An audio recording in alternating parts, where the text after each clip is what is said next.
This is rental car number 111, and today I'm driving the 2019 Nissan Versa SV. This is a subcompact car that retails for under $16,000, and if I'm being honest, this is kind of my kind of car. It's inexpensive, gets good gas mileage, and is fairly practical, all things considered. Anyway, let's pop open the hood because underneath you're going to find a 1.6-liter four-cylinder engine.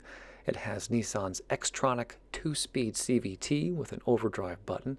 Horsepower's not great, only 109 horsepower on this vehicle, but you do get good gas mileage. 31 miles per gallon in the city and 39 on the highway with a 10.8-gallon fuel tank. Gas by me is super cheap right now. I live in the Chicago suburbs. It's middle of winter. So gas by me is $1.95 per gallon. That means you can fill this thing up for about $21. Which is pretty good. All right, so enough with the specs and numbers. What's it actually like to drive the Versa? Well, first off, remember, you get 109 horsepower, so it's not tremendously powerful. Car and Driver claims you can go 0 to 60 in this one in 9.2 seconds. I experienced something a little bit slower. That's probably because I wasn't slamming down on the accelerator, but I get you where you're going. Look, for a $15,000 to $16,000 car, this one performs reasonably well.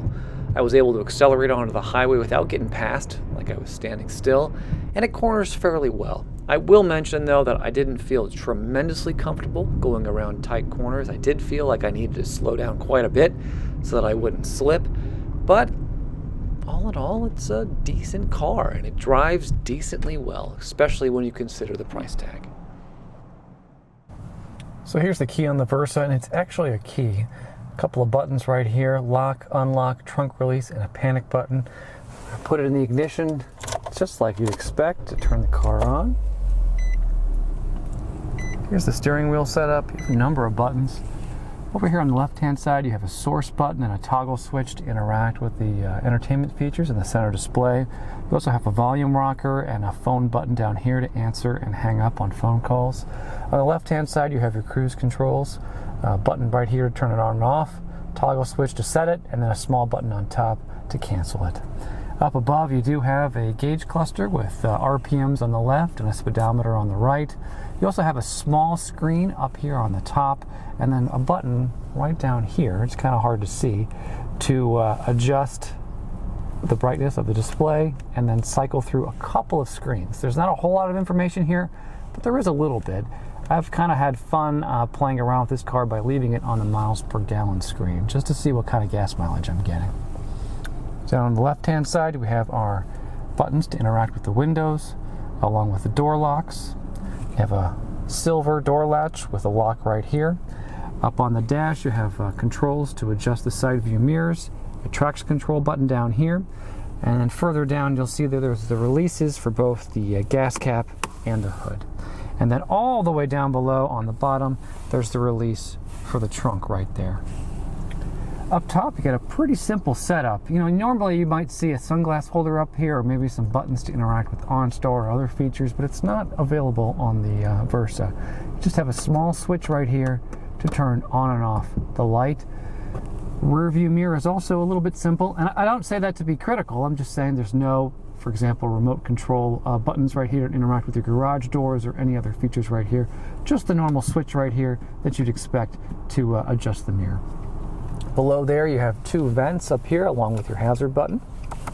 And then you have a pretty nice center display on this vehicle. It is a touchscreen, and you do have dedicated controls right here on the left-hand side to help you jump through all the important parts. I really have only been interacting with this by playing around with my phone. I connected it via Bluetooth within about 30 seconds, which was phenomenal.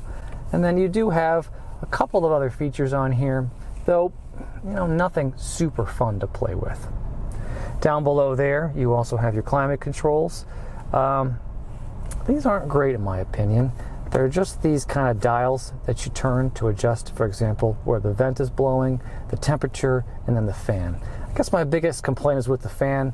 This dial only shifts through 4 choices, so it's kind of hard to find a nice setting to get the car into a comfortable temperature.